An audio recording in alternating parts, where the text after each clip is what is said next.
કળશનો અનાદર ન થાય. મને માફ કરી દેજો પપ્પા. મારે આવી રીતે કળશનો અનાદર નહોતો કરવો જોઈતો, પણ આપણી સાથે જે કંઈ પણ થયું એ મને જરા પણ નથી ગમ્યું. મને એ પણ વાંધો નથી કે હું શાંતિલાલની સામે ચેલેન્જ હારી ગઈ, પણ દુઃખ એ વાતનું છે કે મારા પ્રેમને ખાતર તમે નબળા પડ્યા અને તમારી એ નબળાઈનો ઓલા શાંતિલાલે પપ્પા વાતને સમજો. પેલા શાંતિલાલે તમારો ફાયદો ઉપાડ્યો છે.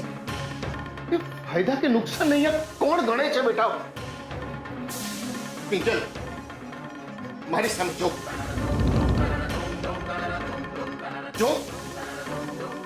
શું મેં તને શીખવાડ્યું છે કે મુસીબત આવે તો મોઢું ફેરવી લેવાનું, આપણી સંસ્કૃતિ ભૂલી જવાની? જો ટપ્પો થાય કે ખોટ, હાર થાય કે જીત, કોઈ ફરક પડતો નથી આપણને. ઝાંસીની રાણી છે ને લડતા લડતા હારી ગઈ હતી, પણ છેલ્લી ઘડી સુધી એની તલવાર નહોતી હારી. તું શું કામ તારી હિંમતના હથિયાર હેઠા મૂકી દેવાનું વિચારે છે? હા, નહીં નહીં બેટા, નહીં.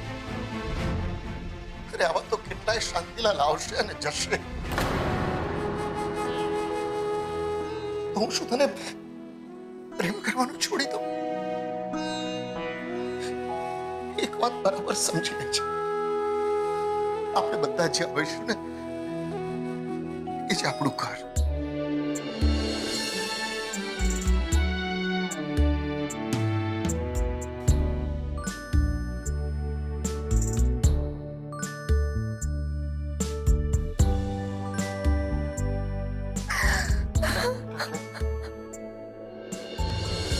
આરામથી હું હાલો છો?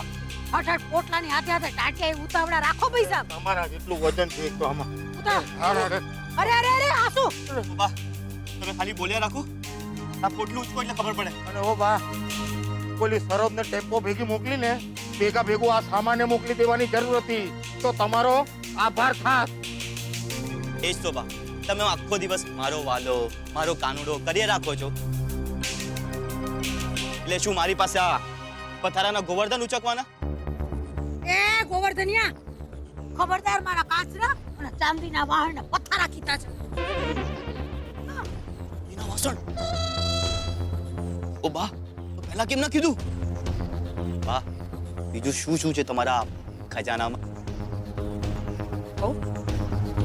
મારા ખજાનામાં એક શરતે કહું, કોઈને કહેવાનું નહીં. ના ના, ખા મારા તમારા શું? મારો મોટો મોટો ખજાનો ખબર? તું છો પીડિયા. અરે ઓ બા, તો એમ કોને તમારા ખજાનામાં ખોટા સિક્કા ભરેલા છે? ઓ પપ્પા, તું મૂંગો રહીશ. અને ઓ બા, હાથ જોડું છો, મહેરબાની હવે મારાથી આ નહીં ઉચકાય. તમારે તો ખાલી ઊભા ઊભા બોલવું છે. આ ઉચકીને આમ ઊભો શ્વાસ ચડી ગયો છે. હું હડતાલ પર. બા બા, મારે જો તો ક્યારેય નહીં થાય.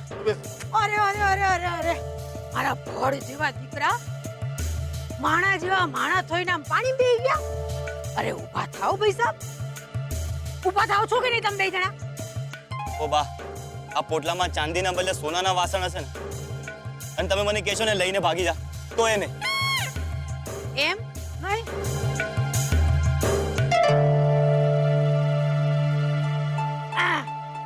હોનાનો નહીં, લે અમારી હીરાની લાકડી. ઊભા થાઓ.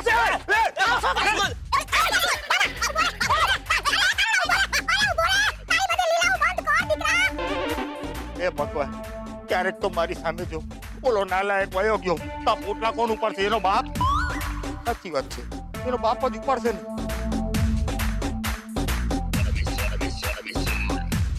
આમાં કાચના વાસણ હતા.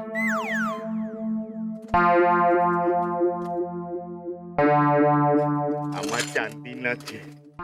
આવું એ બા સૌથી પહેલા આપણે કુંભ તૈયાર કરી દઈએ. હા કિંજલ બેટા, આમાં પાણી ભરેલું છે. હવે હું તને જે જે કહું એમાં ઉમેરતી જજે. હવે એમાં તું કંકુ, મગ અને ચોખા પધરાવ. પછી થોડું કંકુ ઉમેર. હવે 1.25 રૂપિયો પધરાવ.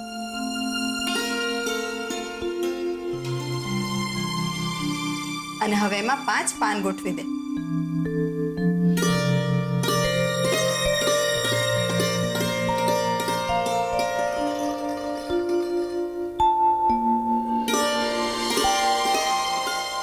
હવે શ્રીફળને આ કળશ પર મૂકી દે. બરાબર.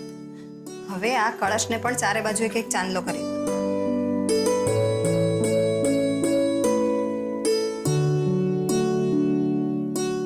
હવે આપણે કુળદેવીનો ફોટો મૂકીએ. ગુલાબ, ફોટો લાવતો. લે.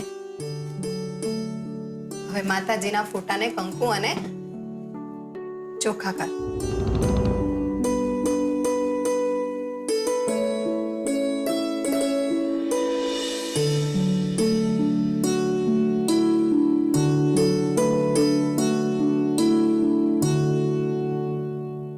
દીવો પ્રગટાવ, પણ એ પહેલા મગનો સાથિયો કરી અને આ કુંભ એના પર પધરાવી દે.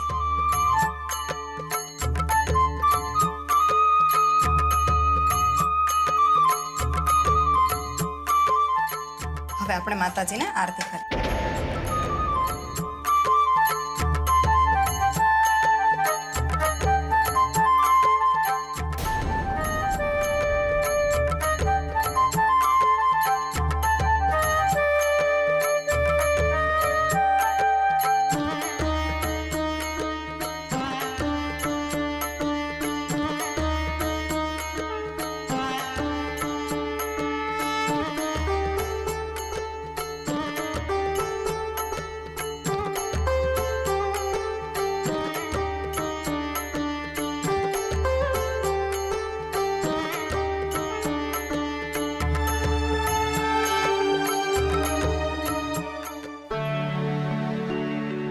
હે ભગવાન, ઘર આ હોય કે બીજું કોઈ ફરક નથી પડતો.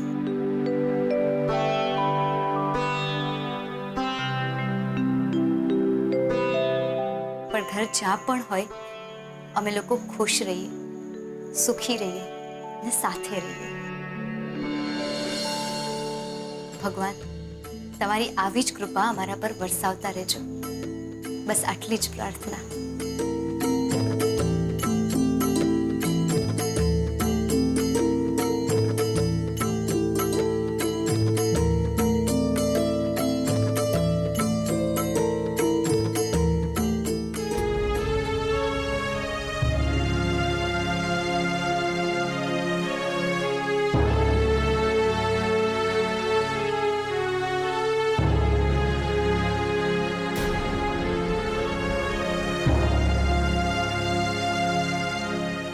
મમ્મી, પપ્પા ક્યાં ગયા? બેટા, એ તો આપણે પૂજા ચાલુ કરીને એટલે બહાર નીકળી ગયા. કેમ?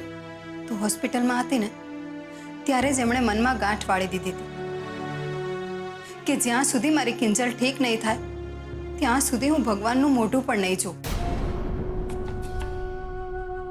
વાહ, એક તરફ મને સંસ્કૃતિના નામ પર આ કુંભ મૂકવા માટે મનાવી લીધી અને બીજી તરફ પૂજાના નામ પર પોતે જ ગાયબ થઈ ગયા. તો હું એ શું કરું બેટા? તું તો જાણે છે ને કે તારા પપ્પા કેટલા જિદ્દી છે. તો હું એ કઈ ઓછી જિદ્દી નથી. મમ્મી, તો ચિંતા નહીં કર, હું પપ્પા સાથે વાત કરું છું.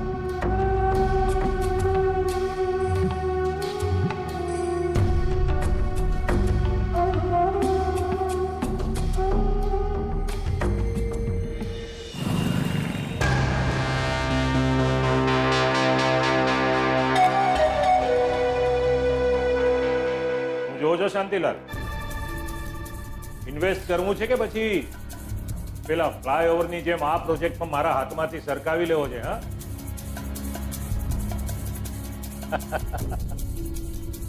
માસુભાઈ ભલા માણસ, તમે આ ફ્લાયઓવર વાળી વાતને બહુ મન પર લઈ લીધી છે. હું તો તમને અહીંયા એ જણાવવા આવ્યો હતો કે તમારા માણસોએ મોહન ભટ્ટ અને પરિવારને રસ્તે રજડતો કરી નાખ્યો છે. હવે તમે શું જૂની ખબર બોલી બોલીને હરખાવ છો શાંતિલાલ? તાજા ખબર તો એ છે કે મારા રૂપેશે એ મોહન અને એના આખા પરિવારને નવું ઘર રહેવા આપી દીધું છે, અને એ પણ મારા પૈસાનું.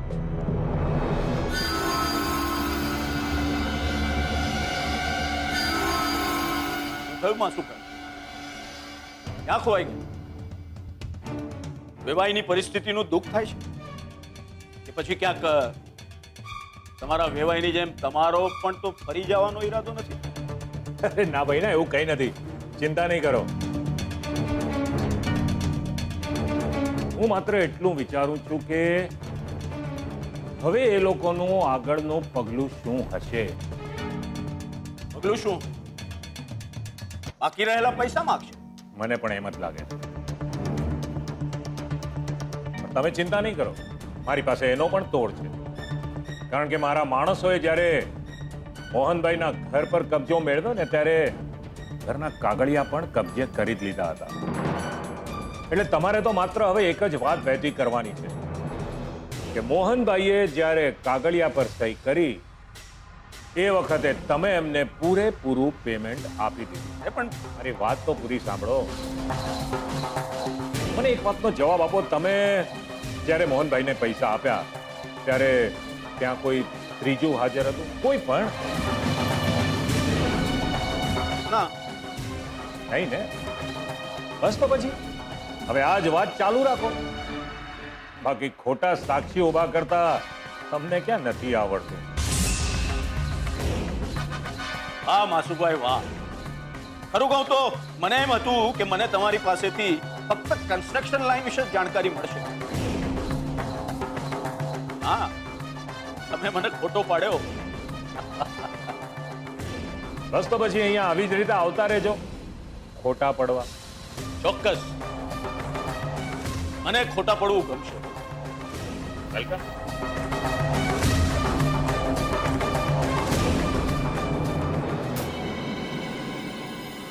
સાચા ખોટાની તો ખબર નથી શાંતિલાલ, પણ મારે કંઈક તો કરવું જ પડશે. જે પ્રોજેક્ટ પર મારી નજર હતી એ પ્રોજેક્ટ તમારા જેવા બિન અનુભવી માણસો પકડાવી જાય અને મારા જેવા અનુભવી માણસો તમારા માટે ઘર ખાલી કરતા રહે, એ ઠીક નથી.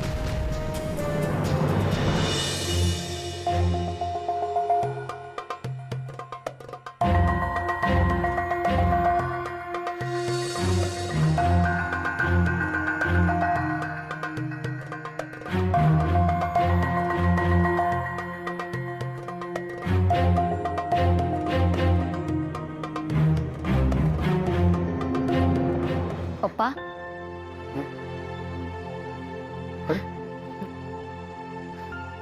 આકાશમાં આ થોડે દિવસે તારા ગણી રહ્યા છો કે પછી આકાશને પહેલે પાર જે ભગવાન બેઠા બેઠા આપણને જોઈ રહ્યા છે એમની સાથે વાતો કરી રહ્યા છો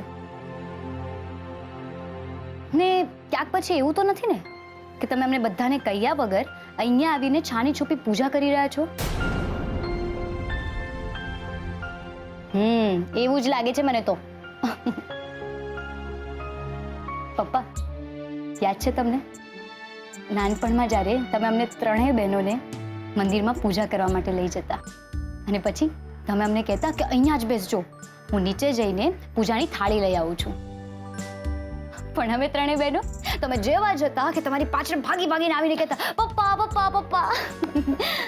અને પછી આવીને શું કહેતા? જુઓ જુઓ, આપણે બધા અહીંયા આવી ગયા ને તો ભગવાનનું મોઢું કેવું પડી ગયું. યાદ છે? યાદ તો હોય છે ને બેટા. એ થાળીમાંથી ફૂલો લઈને હું તમારા ત્રણેયના હાથમાં મૂકતો અને કહેતો કે જાઓ ભગવાનના ચરણે થઈ આવો. જેટલા વધુ ફૂલ ધરશો ભગવાનનો ચહેરો એટલો વધુ હસતો રહેશે. અને પછી અમે ભગવાનનો ચહેરો હસતો જોઈને ફૂલ ધરતા જતા ધરતા જતા ધરતા જતા અને તમને કહેતા રહેતા એ પપ્પા હજી ફૂલ આવવા દો આવવા દો આવવા દો આવવા દો. આજે ભગવાનને ખડખડાટ હસાવા છે. એ હસ્યા એ હસ્યા એ હસ્યા.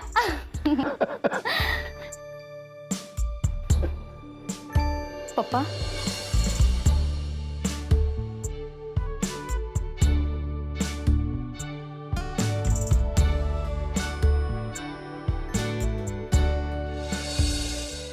આજે ફરીવાર મારે ભગવાનને ખડખડાટ હસાવવા છે.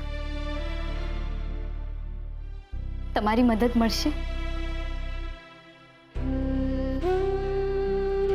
પપ્પા, તમે જ અમને શીખ્યું છે ને કે દરેક સ્પર્ધામાં ભાગ લેવાનો. તમે પહેલા આવ્યા કે છેલ્લા એ મહત્વનું નથી. મહત્વનું એ છે કે આપણે પ્રયત્ન કરીએ, મહેનત કરીએ. પછી પાસ કરવા કે ના પાસ એ બધું ભગવાનના હાથમાં છે. પપ્પા, અમારા પિતા તરીકે તમે અમારા માટે બેસ્ટ જ કરવાના છો. તો એ પણ આપણા બધાના પિતા છે. એ જે બેસ્ટ હશે એ જ કરશે ને. તુષ્કે, શું કરવું જોઈએ મારે? વધારે કંઈ નહીં, બસ ભગવાનને ખડખડાટ હસાવવામાં મારી મદદ. પપ્પા, તમે જ્યારે પૂજા છોડીને અહીંયા આવી ગયા ને તો ભગવાનનું મોઢું સાવ પડી ગયું અને મને કે, હે કિંજલ, ઊભી થા, જા જઈને તારા પપ્પાને લઈ આવ. ને ખબર છે, ભગવાનને આજે ખડખડાટ હસવું છે અને એ પણ તમારા હાથે ચડાવેલા ફૂલો થકી છે.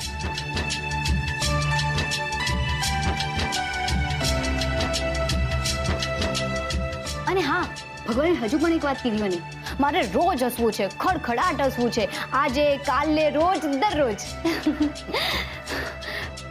તો પપ્પા, મને વચન આપો, આજથી ભગવાનને ખડખડાટ હસાવવાની જવાબદારી તમારી.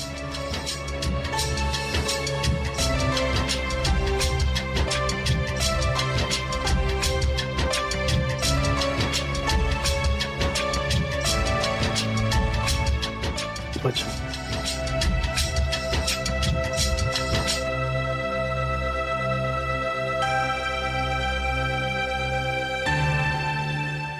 અરે ભાઈ, આજે તું ના પાડે ચાલે જ નહીં. એક પેંડા નહીં, તારે તો 4 પેંડા ખાવાના જ છે. ખાતો જા બસ. અરે હા, પણ એ તો કહો કે વાત શું છે? બેટા, વાત તને ગમે એવી છે એટલે તો આગ્રહ કરું છું આ મોડું મીઠું કરવાનો. હા, પેલો ચા વાળો અને એનો પરિવાર, એમના હાથમાંથી દુકાનની જેમ હવે ઘર પણ ગયું, રસ્તા પર આવી ગયા છે. હવે માથા પર છાપરું નહીં, ખુલ્લું આકાશ છે. શું વાત કરો છો? ક્યારે થયું આ બધું? ને તમે મને કહ્યું પણ નહીં. શું ફેર પડે છે એનાથી? તું ખુશ છે ને? હા, તમે કહો તો પેંડાનું આખું બોક્સ ખાઈ જાઉં. બસ તો આખું બોક્સ હવે તું રાખી લે અને ઝાપટવા માંડ બધા પેંડા. બેટા, હું તો એટલું જ ઈચ્છું છું કે તારા કલેજે ઠંડક થાય.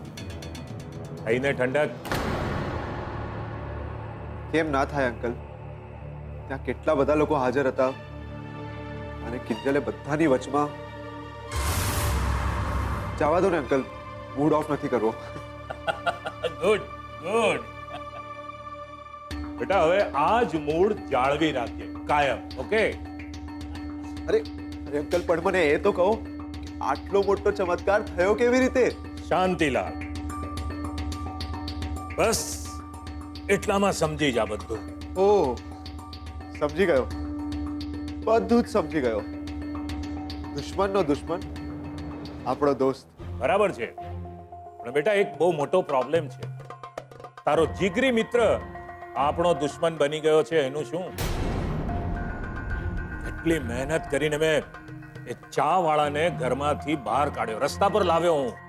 તારા એ મિત્રએ એને આપણા જ એક બંગલામાં રહેવાની પરવાનગી આપી દીધી છે. ઠીક છે અંકલ, કઈ વાંધો નહીં. 2-4 દિવસ રહેવા દો, પછી કઈને ખાલી કરાવી નાખીશું. એ શક્ય નથી ને, કારણ કે પ્લોટ, એ બંગલો બધું રૂપેશના નામ પર છે. ઠીક છે અંકલ, થોડા દિવસ રહેવા દો ને, પછી આપણે આનો પણ કઈ ને કઈ તોડ કાઢી લઈશું. પણ શાંતિલાલે જે ઘર ખાલી કરાવ્યું છે એના પેપર્સનું શું? કિંજલ આ પોઈન્ટ તો ચોક્કસથી પકડશે. અને પ્રોપર પેપર્સ વગર, પેમેન્ટ વગર ઘર ખાલી કરાવવું એ ઇલીગલ તો છે જ ને. અને જો મોહન અંકલ વકીલ પાસે ગયા તો